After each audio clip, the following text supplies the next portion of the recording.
Hello, everybody, and welcome back to another episode of DefDave's 1984. I'm your host, DefDave, and on this show, we are taking a chronological, comprehensive journey through what I consider to be the best year ever. And today, we are going to be turning the calendar to February 28th, 1984. It was the night of the 26th Annual Grammy Awards. It was basically a celebration of the music of 1983. And as we'll see, there is one gigantic superstar who dominated the night and set records. But as you know, I'm not here to talk about this all by myself. I'm returning back to the show, the pop culture and 1980s Billboard chart expert, Mr. Jim Butler from the Children of the 80s podcast. Jim, welcome back to the show. Dave, thanks so much for having me. I'm looking forward to this one. Yeah, it should be a lot of fun. I think we'll just kind of breeze right through this. I think this is a topic we often think about and often discuss. I am glad that you found me again in 1984. How'd you get here this time? What was your time travel device? This time I grabbed the keys to the DeLorean. Okay. And I hit those 1.21 gigawatts going 88 miles an hour. Yes. What's amazing to me is how many of my friends own DeLoreans. That's I think we were the only ones that bought them up. and apparently we all opted for the flux capacitor option, the package on the features there. Yes. So tonight we're talking Grammys. So this is like I said, a celebration of the year 1983. We were just talking off the air about how we seem to have both decided independently that 83 was like the first year that we were spending, like, totally paying attention to the music and totally into it. And so the stuff that was going on in 83, we start listening to these names. It all comes back. It's all very familiar to us. So before we jump right into the awards and everybody who won on this night in February, first let me say this: this is a pretty packed week that we're having right here, because just a couple episodes ago we were on February 26th, and it was the network premiere of Star Wars, the first Star Wars movie, and so I had a great time talking about that. For everybody our age, Star Wars dominated my childhood just like it did everybody else. Michael Jackson and his brothers produced Pepsi commercials in early part of this year. This is when he got his scalp burn. We talked about that on this show. And they were looking to have his episodes premiere. Have those Pepsi commercials premiere during these Grammy Awards. They did air in these Grammy Awards, which only added to the night, But because I guess they were so excited about it, there was so much attention drawn on it, they actually went ahead and premiered them early. They actually premiered during the Star Wars broadcast. And so I had a chance to talk about that last week. So 2 episodes ago, I was talking about Star Wars with Mike, and then last week I was talking about these Jackson's commercials with Sean. Had a great time. If you haven't heard those, go back and listen to them. But here we are on February 28th. And it's kind of going to be, spoiler alert, anybody that doesn't remember this, it's kind of a Michael Jackson episode anyway, but I'm glad to have you on here, Jim. Can you tell us first, we're going to get into the winners here, but that's going to leave a lot of great music on the table that otherwise won't get mentioned. So do you have any honorable mentions from 83 that stand out to you that are favorites of yours that aren't going to bring home any hardware this night at the Grammys? Oh, yeah. So to me, the best song of the 80s is probably Africa by Toto. And that was I think that finished in the top 25 for the year. A song that I loved because it was on MTV all the time. Actually, 2 songs that I loved it because they were on MTV all the time was Total Eclipse of the Heart by Bonnie Tyler, who actually performed that at this year's Grammys. Right. And Electric Avenue by Eddie Grant. Okay. All right. Very good. I'm looking at the Hot 100 year-end 100 for 1983, and one that jumps out to me that was always a favorite of mine from all the way back in the day was Man Eater by Hall & Oates. Love Maneater. You got Hungry Like the Wolf in 83. You've got I'm Still Standing by Elton John. It's probably my favorite Elton John song. And then a song that that I love, that I have learned that most people seem to not love. So I guess I have to categorize it as a guilty pleasure, and I might catch heat for mentioning the name, but I love Mr. Roboto. I absolutely love that song. And if you look at the charts, Billie Jean had a long stay at number one, and Beat It almost followed right after it, and it had its own long stay at number one. There was a single song that interrupted Billie Jean and Beat It at the charts, and it spent 1 week at number one. Do you know what it was? I do not. It was Come On Eileen. That's right. Yep, I've heard that before. Mm-hmm. Yeah, so those Dixie's Midnight Runners, kind of one hit wonder, but they made the most of it. They put themselves right there between Billie Jean and Beat It. So I thought also a classic cool. video. Yeah. So tell me, do you have any memories of this night? Did you watch these Grammys, and were the Grammys something that you made a habit of watching through the 80s? I think it was this year where the Grammys were important because Michael Jackson was so important, right? To us kids in the 80s. He was huge. He was our Elvis. And yes. So the fact that he was on there and he was nominated for so many things, and he wore that suit that almost looks like a Middle Eastern dictator, but with sequin. We were just blown away with that. And of course he had the white glove, and we knew that he had just been burned from the Pepsi commercials. And we were, all worried about, his health and how he was doing, and was he going to look the same and everything else. But yeah, I mean, we were watching the Grammys because we knew Michael Jackson was going to be on there.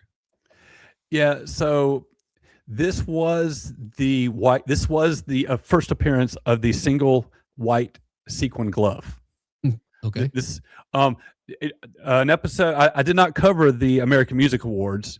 They took place in the middle of January in 84, and Michael had a big night there, also picking up awards related to Thriller. And he was in the red military uniform with the black sequin glove. It's still just one. That's where that look comes from. Is the night at the AMAs.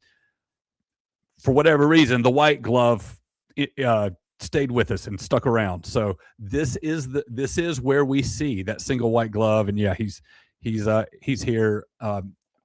getting his flowers with Quincy Jones. And yeah, I mean, there was nothing bigger than Michael Jackson. I mean, I turned 12 in 1983, and Thriller is just ruling the whole world. Michael's ruling MTV.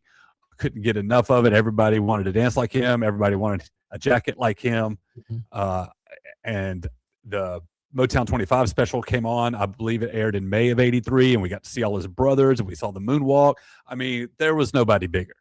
I mean, our childhoods in the early 80s, they were defined by Michael Jackson and Star Wars toys and the Atari 2600. That was like our whole childhood. Indeed. So who were your favorite artists? It was Michael Jackson, I'm assuming. He was just everywhere. But any other favorite artists in 83, 84? Michael Jackson, Lionel Richie, I really liked. I did like Hall & Oates. And you know what?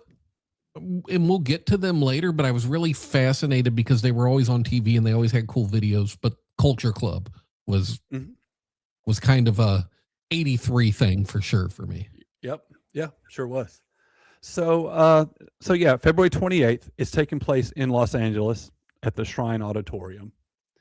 And it actually set records for the TV ratings. It is pulling down a rating that nobody else will ever get again, because now, of course, everything's so fractured.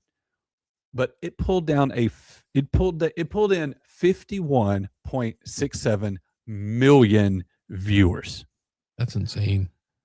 I mean, not only are we never going to see those numbers again because the media is so fractured and there's so many options, but also the music today is total crap.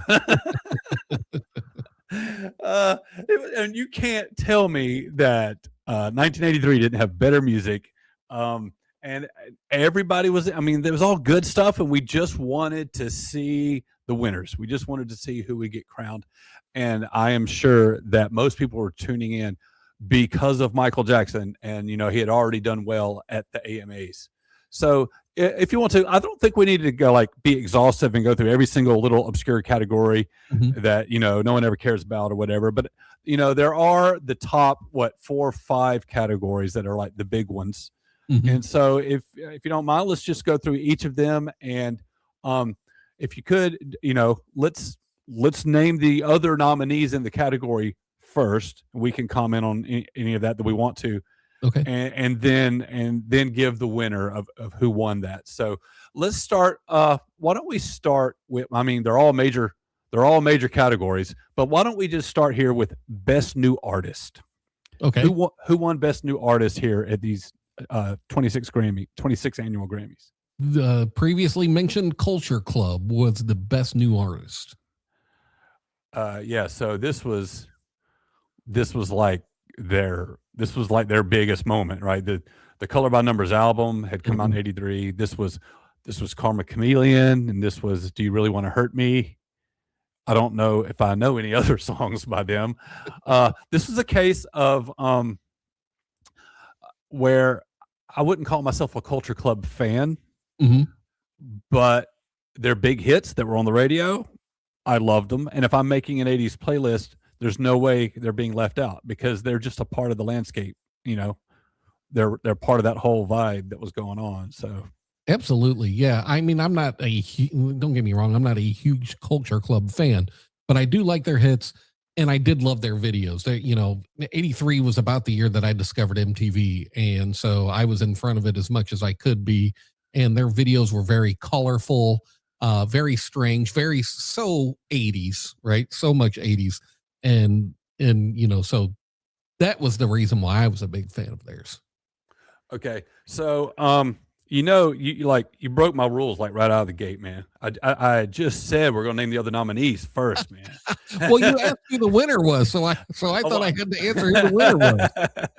All right, you want to run down for us? Who were the other artists that were up for this award this year? Who did Culture Club beat out? So they beat out Big Country, who was, I believe, a one-hit wonder with their song Big Country.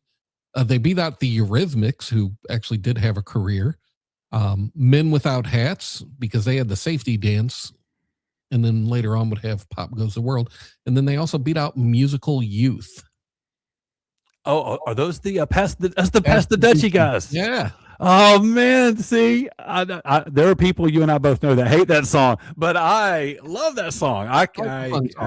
That's such a fun song. So interesting. I guess that we have. I mean, Men Without Hats, is that a one-hit wonder? I think they are.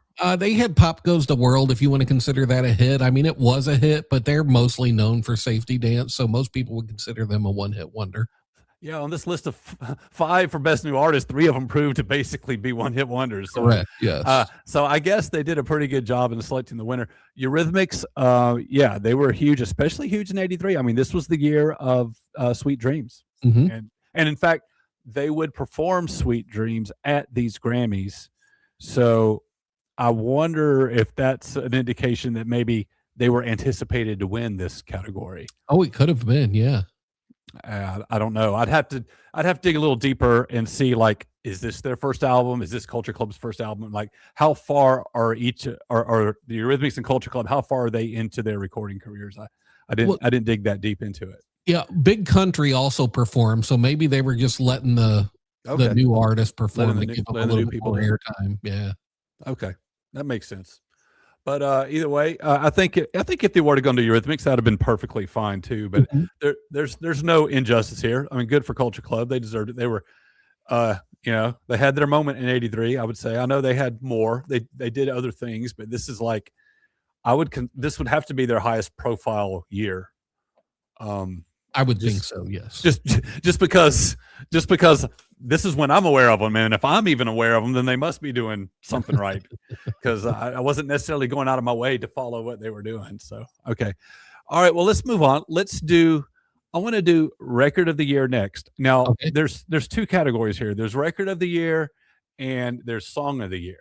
And someone might go, well, what in the world is the difference in those two things? That someone would be me. So I tried to find out, and I don't know if I have a clear answer, but apparently the song is representing the song of the year is about the song itself. And like you're looking to the songwriter and the composer. It's Okay. about the composition. And the record of the year is going to include the producer and the engineer, and it's about the production. So it's not just the song, it's this version of the song. It's how they produced this record. Okay, that makes sense. So I want to go with record of the year, and let's start with the other nominees in this category. All right. Well, let me make it real clear for you, Jim. Yeah, exactly. All right, so nominee was Maniac by Michael Cimbello. Okay. We also had Flashdance, What a Feeling by Irene Cara, and it's ironic because both of those are from the movie Flashdance. Okay, yeah, that's right. Every Breath You Take by The Police, All Night Long by Lionel Richie, and Beat It by Michael Jackson. Those were the nominees. What do you think about those other songs? I love all of them. I mean, that is to me, that is the best of 83. I mean, you can throw in some other ones, but to me, that's the best of 83. In my mind, in 83 and 84, it's like Michael Jackson was number one and Lionel Richie was number two. Now he was a distant number two because Michael was that big, but and then you've got, maybe the best soundtrack of the 80s with Flashdance. I mean, they're in the argument for sure. And then you also have the number one song from 1983, the Billboard Hot 100 year-end number one song, "And Every Breath You Take" by The Police. Yeah. So, this, you said you felt like Lionel Richie was like right there in second place. This was a huge year for Lionel Richie. This was the year of Can't Slow Down. So, I loved All Night Long. I thought, it was one of my favorite during that time. So, okay. Well, why don't you hit it with this? Who won record of the year? I'm sure people aren't going to be surprised, but it was Beat It by Michael Jackson. You don't say. Look at him there. I mean, he's like so a kid on Christmas. So for those that are only listening to the show and not watching it, this is a video podcast. I'm showing an image of Michael here. Apparently at the end of the night, he has an armful of Grammys, almost more than he can carry. So that might be a spoiler alert for how the rest of these categories are going to go. And he's there, of course, sporting the single white sequin glove, and getting cropped out a little bit there is Quincy Jones. It was a big night for Quincy. Also, he was there with him, sitting there with him, and accepting all the awards alongside him.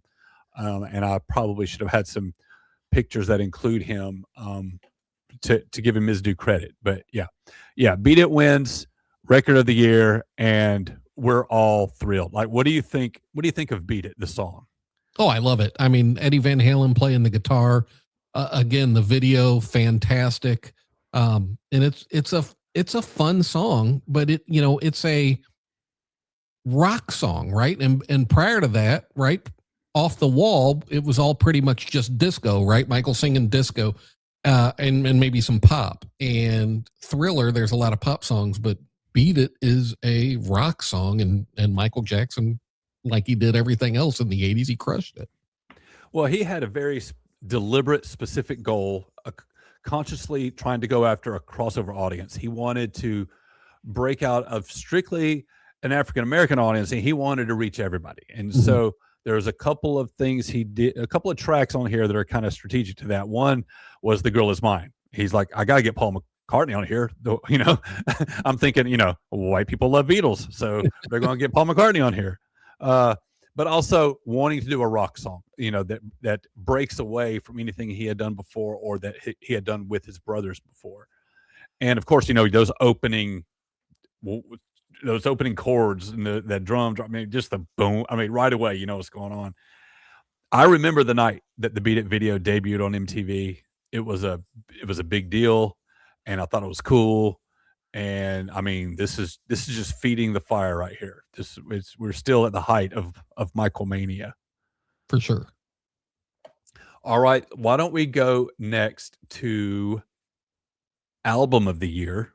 Okay.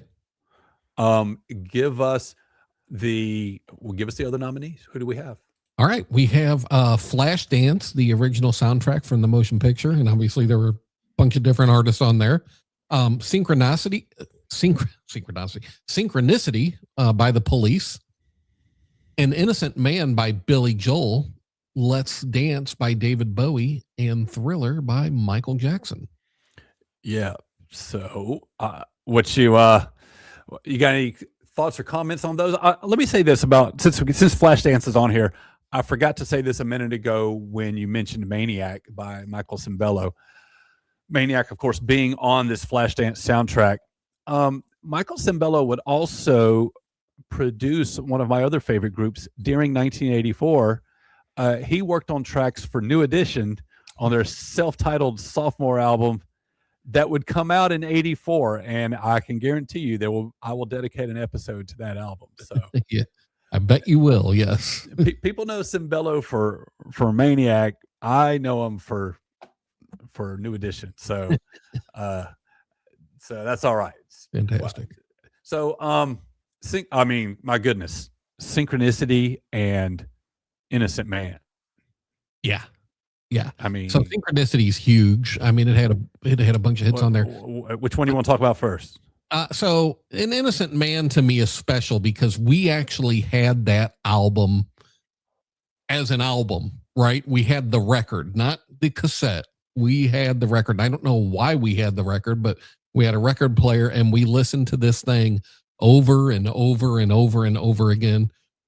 Billy Joel had the videos, right? He had the Uptown Girl video, and this album was dedicated to Christy Lee Brinkley. A lot of the songs are about her, and I mean, it's just, to me, it's one of the quintessential albums of the 80s.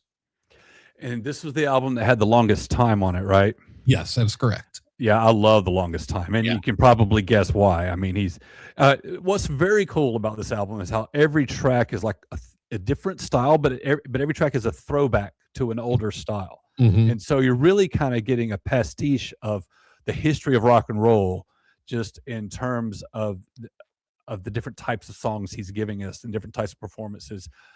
You have to go back a few years, but our friends over at the Shirley Can't Be Serious podcast did a fantastic episode with talking about this album, and I would encourage everybody to go track that down. It is awesome. In Longest Time, it's a little bit doo-wop. It's I don't know if you call it Beach Boys or not, but there's a lot of different harmony parts, and he's singing every one of the parts. And I remember when back in the day when I was a kid, and I found that out, I heard that blew my mind. I was like, "Are you kidding me?" And now I'm listening to the song all over again, and I mean, yeah, that one. I don't know if I don't know if I mentioned that all. Well, I didn't mention that in our honorable mentions because I knew he'd be nominated here. But but man, I have my appreciation for this album has grown in last couple years for sure. Yeah. I mean, I don't think we liked it as kids, but I don't know if we truly appreciated how great it was. But as I get older, I'm like, this was just a fantastic album. And the true musicianship, right? Mm-hmm. I mean, the talent that Billy Joel has. I mean, and you compare it to the music that we have today from the new artists, and it's a shame how far music has fallen. But maybe that's just me being a grumpy old man. That wouldn't be the first time that I've been accused of that. I guarantee you it won't be the last. But let's talk about. There's another album you may have heard of, Synchronicity. I mean, what can we say about Synchronicity? I mean, like I said, Every Breath You Take was the number one song of the year. Of course, you had, Synchronicity 2. I mean, it's just, it was a huge album. And I mean, it was so different than a lot of the other things that were being played at that time. And it's genius, really.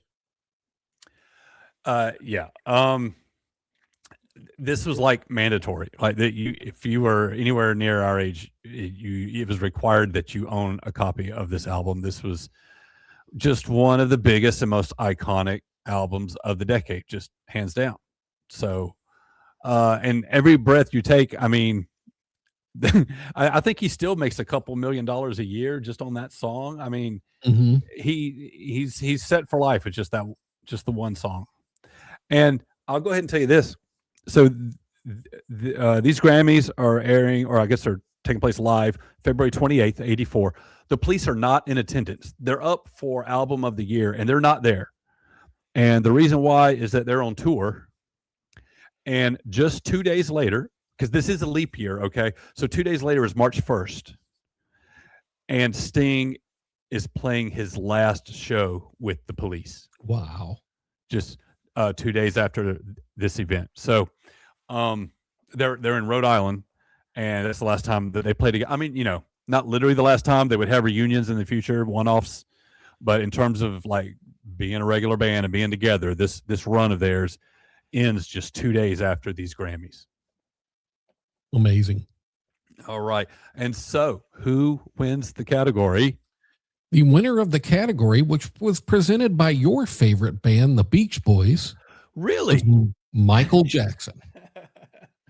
Yes, of course. Michael wins Album of the Year for Thriller. He absolutely should. It's like the best-selling album ever. And yeah, I'm showing an image right now of the Beach Boys. The Beach Boys presented the Thriller Grammy to Michael Jackson. That's an incredible moment in music history. I mean, two of my favorite groups ever.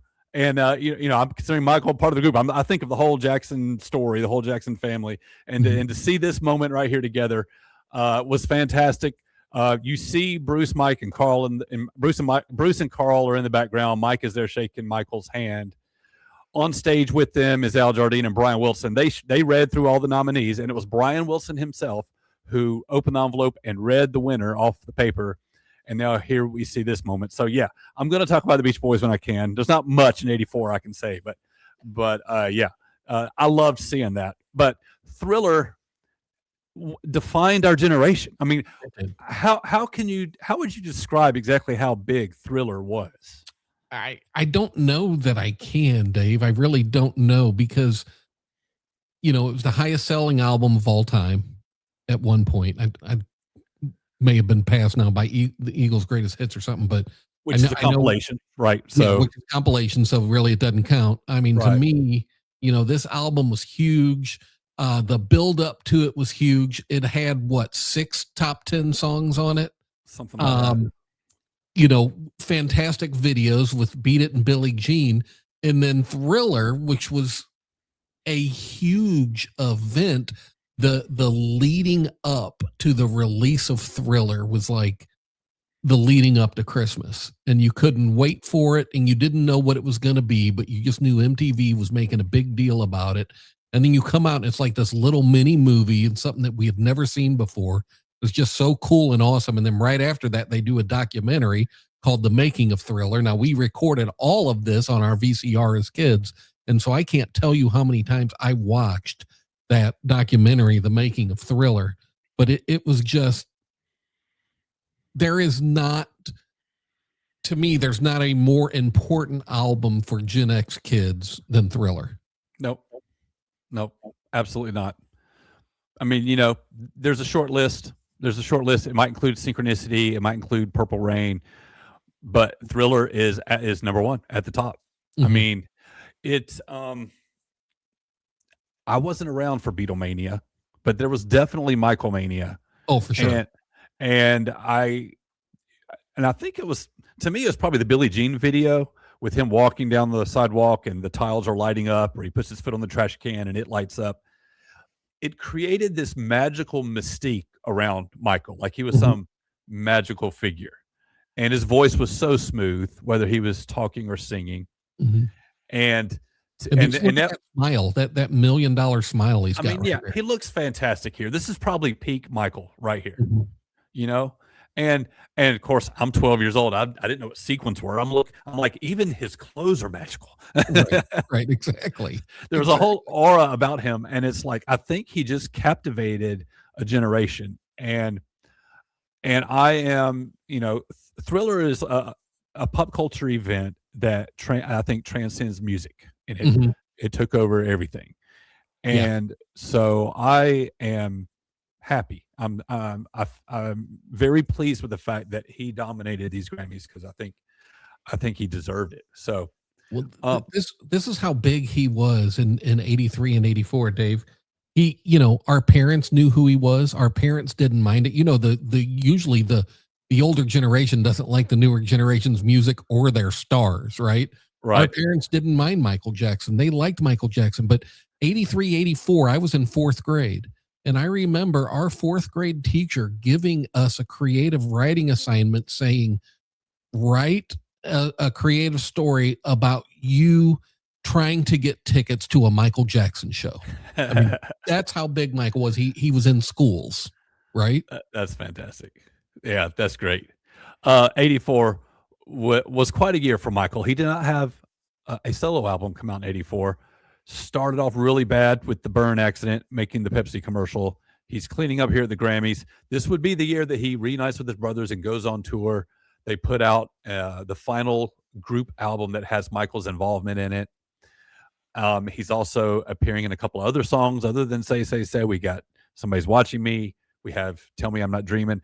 So he was also doing production work for his sisters, because all three of the sisters put out solo albums this year, and I know he was helping Janet and Rebe.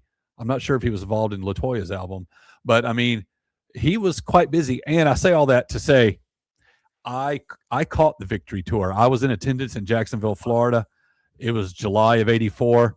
And so that's not going to be until season 3, but we are definitely going to talk about specifically my experience that night, because I had won tickets at a radio contest. I was only 13. I had to take an adult with me, and my aunt was, 80s cliche here, but she was an aerobics instructor, and which meant, even though I thought she was old, she was current on all the pop music of the day, and she genuinely loved Michael Jackson too. So she and I went down on that trip and saw the Victory performance, and she doesn't know it yet, but I'm going to try to get her on as a guest, and we're going to talk about that night from 1984. So we'll see how that goes. All right, one last major category.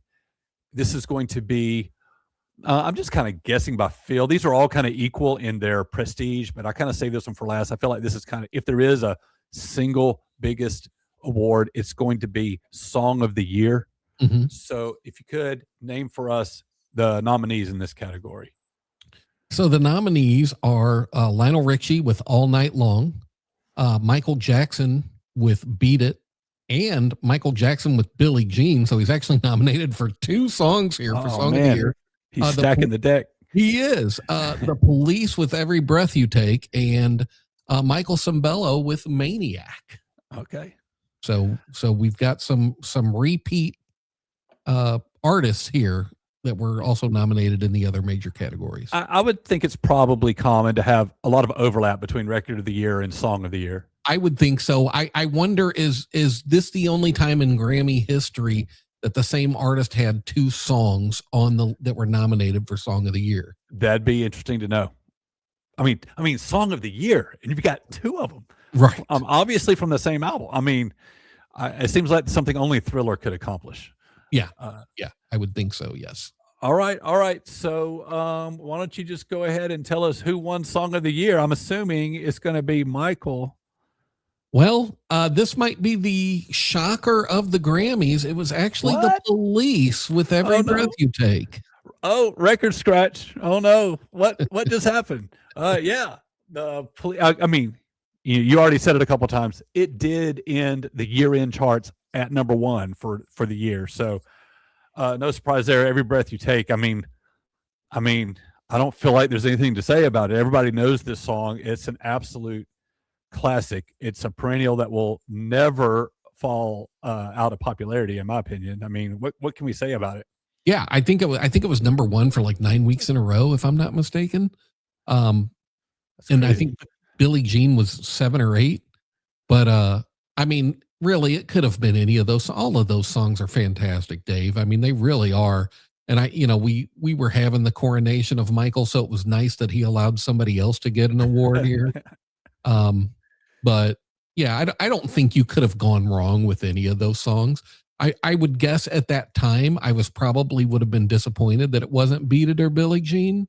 But, looking back on it, I mean, Every Breath You Take has staying power. It's not like it was a one hit wonder. It was a Milli Vanilli song or anything like that, right? I Oh mean, yeah, it's got the staying power. And like you said, $1 million a day or whatever it is that Sting pulls in for writing that, it's absolutely. it's worthy of the win. It's absolutely worthy. It absolutely deserves it. It would be a shame if this song didn't have some hardware to go with it. So yeah, I was a much bigger Michael Jackson fan than I was a Police fan, especially at this moment in time in '84. But I have no problems with that happening. So yeah, those were the five big ones. Best New Artist went to Culture Club. We had Record of the Year was Beat It, Album of the Year Thriller, and Song of the Year Every Breath You Take. So Michael would set a record tonight on this night. He had 12 nominations, and he ended up winning 8 of those. And we've mentioned 2 of them already. Of the 6 remaining, only 5 of them are related to something from Thriller. Mhm. Can you run those down for us real quick? Do you have those? Yeah. He won for what did he win for? He won for best pop vocal performance by a male with Thriller. He won for producer of the year in the non-classical category, and that was also for Thriller. Him and Quincy Jones shared that. He won for best R&B song with Billie Jean. He also won for best rock vocal performance by a male with Beat It. That, my goodness. And he was winning both production and songwriting awards too with that. I didn't catch you mentioned that. So what's the outlier here? What's the other Grammy that he won that has nothing to do with Thriller? Oh, you know what? I missed one. He also won best engineered recording on the non-classical with Thriller. So he was producer of the year and best engineered recording. Yeah, he shared. Yeah. He got a production credit, so he was sharing that with the other producer. But yeah, that's exactly right. So he was getting technical awards, songwriting awards, and the R&B vocal performances, and the rock, and the record of the year. So it's just an impressive night. I mean, it was almost embarrassing how many times he was getting up out of his seat and going to the stage and picking up another one. At some point, you run out of things to say at the podium, I would imagine. Yeah, they should have just kept him up there, right? Just Michael, say here, we're going to rename these. And next year will be the second annual Michael Jackson Awards. We're just going to change the name here going forward. I would say if they would have had a Fitbit back then, he would have got his steps in for sure. He got his steps in, and he didn't do any of them backwards with a moonwalk. He just walked normally. But to answer your previous question about what category did he win in that didn't have anything to do with Thriller, this one kind of blew my mind because I don't remember this. But he won a best recording for children. He was the narrator for the children's book E.T. the Extraterrestrial. Yeah, how about that? That's crazy. And Quincy Jones was the producer for that as well. Yeah, so they did like it was like an audiobook / soundtrack. Mm-hmm. It was like an adaptation of the movie in this like storybook album form, and Quincy worked on the music and Michael narrated it. And so, and so when Michael did Captain EO, that was for George Lucas, right? Mm-hmm. And now here he is doing E.T. for Steven Spielberg. So he's connected. He's got all kinds of 80s connections going on here. He's got that white glove and a little bit of everything of pop culture. All right. Well, very good. Hey, Jim, I think that's just going to about wrap it up for us. You've got you got any kind of nugget or fun fact or anything at all about this night here? I don't know if I've got a fun fact, but I just wanted to mention, we talked about best pop vocal performance and by Michael Jackson, but if you do the female, it was Irene Cara with What a Feeling. And then we also talked about how Michael had won for best male rock vocal performance. On the female side, it was Pat Benatar with Love is a Battlefield. So just wanted to kind of mention both of those. Okay, well, good. Well, look, I'm gonna get out of here now. This is usually when I gently push my guests off the screen. I'm gonna keep you on for the ending here because of what our next episode is going to be. I'm gonna be coming back next week because on this very same night as of the Grammys, on February 28th, that is the exact same day that and there was a particular album that was released that was huge for me and Jim. I'm guessing it was also huge for you. We have named several songs like Beat It and Safety Dance, and Synchronicity had King of Pain. What if I told you there was an album that had parodies of all three of those songs and a whole lot more, and every single track was hilarious? Would you know what I was talking about? I would know what you were talking about. You'd be talking about Eat It and King of Suede. Yeah, and the Brady Bunch, right? And that was the Safety Dance. Dance. Oh yeah, Safety Dance. Yeah, yeah, the Brady Bunch. So and we get the Ride of the Kaiser, the theme song to Rocky 38. Absolutely. And we're going to get the Nature Trail to Hell. So yeah, I am looking forward to that. I'm looking forward to the special guest. Everybody, look, you can go back to 2026 if you want to, but I'm going to stay here in 1984, and I hope that you'll join me again next week on DefDave's 1984, where we're probably going to get a little weird.